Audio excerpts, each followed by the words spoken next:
Well, it's the best time of the week, NFL in a flash time here on Sports Radio, WNML.com. I'm Eric Kane alongside Joel Silverberg, and time to catch you up on the big storylines and a Titans win from this past week. Joel, we'll start right there. Monday Night Football, the Titans had lost 3 in a row. They were peaking, well, I don't want to say peaking, but they were riding a high wave, and then they were just going downhill in a hurry. But on the road, in primetime, picked up a big win at Dallas, and it looked like after a few early struggles, Titans offense really got in gear. Yeah, when Marcus Mariota didn't fumble the ball away, Titans offense couldn't be stopped in the first half. But they did a really nice job to recover. Kevin Byard gets the huge interception in the end zone, and you're kind of surprised at the end of the first quarter that the score isn't 17-0 Dallas. Instead, they're only up by a touchdown. Tennessee has the ball in the middle of a long drive. They score, take the lead. Dallas ties it before the end of the first half. And then you go into the locker room thinking, man, Dallas really should be winning this game by multiple scores. And instead, you got a tie football game on your hands.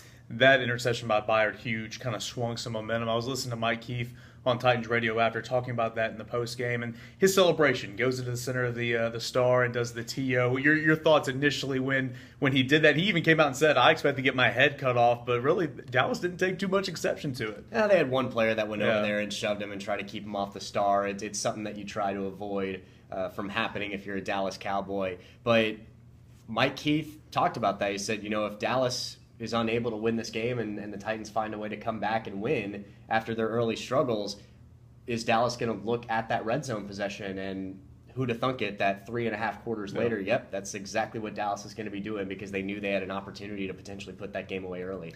Dion Lewis, another solid game on the ground. It took a while for the Titans rushing game to come around. Still not where it needs to be, but it's getting better. Also the leading receiver. Has Dion Lewis been the Titans MVP so far? Yeah, I think so. I think he's clearly the number one guy in the backfield. They tried to force Derrick Henry early after the departure of DeMarco Murray and said, we're going to try to find a way to run the power game a little bit more and get Derrick Henry in space to the outside the way that he likes to be. But Dion Lewis seems to fit this offense a little bit better. And even when the running game is not being effective, I think the idea is to get the running backs open in space. And Lewis had a nice game rushing the football against the Chargers a couple weeks ago in London. Took a little bit while to get going, but what he was able to do in the pass-catching game as well, I think, was crucial for Tennessee. So Tennessee picks up a big win on the road in Dallas to get back to an even 4-4 on the season. Moving forward, a team that was previously unbeaten, the Los Angeles Rams, took the first L of the season to the New Orleans Saints, who are now 7-1. So those are easily the top 2 teams in the NFC. But a good game, and Alvin Kamara 3 touchdowns overall. Credit to the Rams for falling behind by 18 and being able to tie that football game later on. Good football teams can bounce back from that. Yeah, and I think the Rams, that's what we've seen. The teams that were previously unbeaten in each conference, the Chiefs and the Rams, lost to very good football teams, the Patriots and the Saints.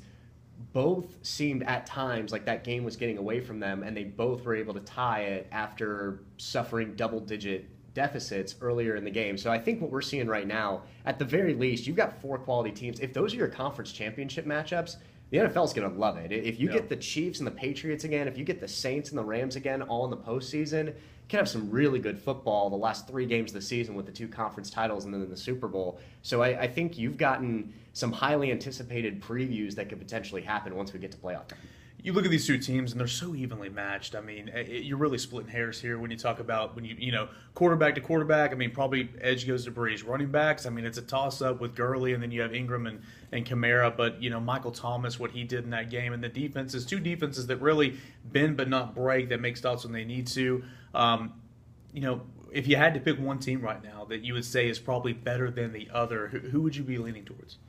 Man, I'd almost feel like I'd have to go with the Saints because of what they've been able to adjust defensively ever since everything that went wrong against the Bucs in the season opener. And that's the thing. I think the Rams might actually have a little bit more on offense, but I think the Saints are deeper at running back, and so they're not just Alvin Kamara. I think Mark Ingram, since he's come back, has been a nice addition to that backfield. Drew Brees, again, that's probably where the edge is that you've got a quarterback that's been there and done that before. Goff has been great, still hasn't won a playoff game yet, even after how successful they were last year. Brees has won a Super Bowl. That's probably where your edge lies a little bit at this point.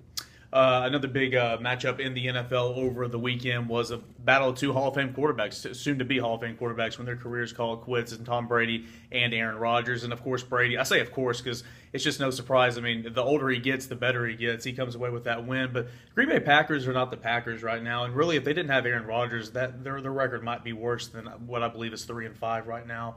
maybe 3-4. Nonetheless, not playing Green Bay football. What's the deal in Wisconsin right now? I think right now you just, outside of the star power, you don't have a lot of depth in certain positions. You haven't gotten the production out of your wide receivers consistently. It hurts that Geronimo Allison has just been placed on injured reserve. And again, Ty Montgomery, everything that's gone on there has not worked out with what the team's been looking for at the running back position. So I think, the boneheaded play against the Rams, the schedule has not lined up well for them. They had the tie against Minnesota, which should have been a win. Aaron Rodgers has had some Aaron Rodgers moments, but he can only do so much.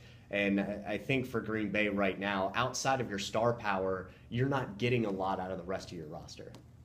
Time for our playmaker of the weekend, and a couple of VFL running backs that have just continued to pour on. Of course, Alvin Kamara with the Saints, 3 total touchdowns, dynamic in the running game and in the passing game, and he was huge in that win over the Rams. And the other VFL running back is Cordell Patterson. Yes, I said that correctly. I'm referring to him as a running back now because that is how New England is using him. He was second on the team in carries against the Packers with 11 to James White's 12. He led the team in rushing, scored a touchdown. So hats off to Cordell Patterson. They're finding a way to utilize his skill set not only in the receiving game, in the return game, and trying to get the most out of the speedster that he is. What about you? I'll take Michael Thomas, the receiver for the Saints. They are very thin at that position right now, and that's where I think something different. That's probably where the Rams have an edge over the Saints because the Rams have Cooper Kupp, they have Robert Woods. They've got a really talented group of wide receivers.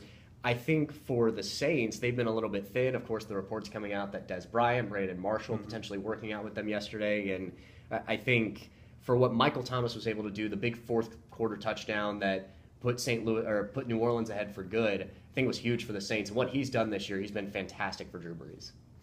Yeah, I don't call it a flash for nothing. That was an NFL in a Flash here on Sports Radio WNML.com. Back for more next week, recapping the games to come here this weekend. With Joel Silverberg, I'm Eric Kane. We'll see you next time here on Sports Radio WNML.com.